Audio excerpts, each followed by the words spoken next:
Motivation की तरफ चलते हैं और मोटिवेशन है today is your opportunity to build the tomorrow you want. आज आपके पास मौका है वैसा भविष्य बनाने का जैसा आप चाहते हैं। और भविष्य बनाने की एक की जो मैंने इन दिनों आप लोगों के साथ डिस्कस करनी है वो ये है कि परीक्षाओं में आपको निरंतरता बहुत ज्यादा जरूरी है। निरंतरता के लिए आपका पेशेंस बहुत जरूरी है और पेशेंस के साथ साथ जिस बच्चे को पढ़ाई करना आ जाता है वो परीक्षाओं में सफल हो जाता है।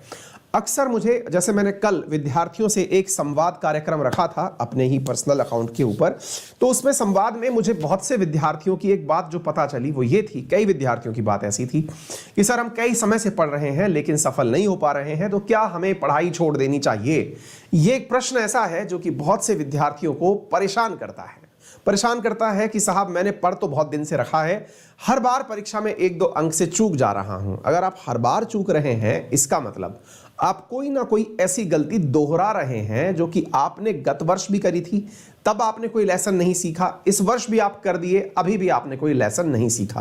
अब आप पूछेंगे साहब पहले भी पूरा सिलेबस पढ़ के गया था, इस बार भी पढ़ के गया हूं। नहीं, तो इसका मतलब आपने पहले जो कमी छोड़ रखी थी वो इस बार भी छूटी हुई है।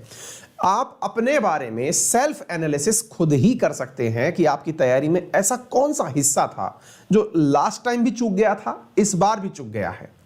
आप सबसे अनुरोध है कि यदि आप परीक्षा में 1-2 अंक से छूट रहे हैं, इसका मतलब यह नहीं है कि आपकी किस्मत खराब है। इसका मतलब यह है कि आपका कम से कम 10% पोर्शन आपके सिलेबस का ऐसा है जो तैयार नहीं है। आप इस बात को सुनने में थोड़ा अटपटा फील जरूर कर सकते हैं। यदि आप 1-2 नंबर से प्रश्न पेपर में, किसी भी पेपर में चूक रहे हैं, 2-3 नंबर से भी चूक रहे हैं, तो ये मान के चलिए कि आपके सिलेबस का कम से कम 10% हिस्सा ऐसा है जो कि आपको पता ही नहीं है, यानी कि उसके अंदर आपको तैयारी के नाम पर कुछ भी नहीं आता है। आता है तो एक सुपरफिशियल नॉलेज, जैसे कि आपको पता हो कि भारत की राजनीति में क्या चल रहा है, बस ज्ञान है।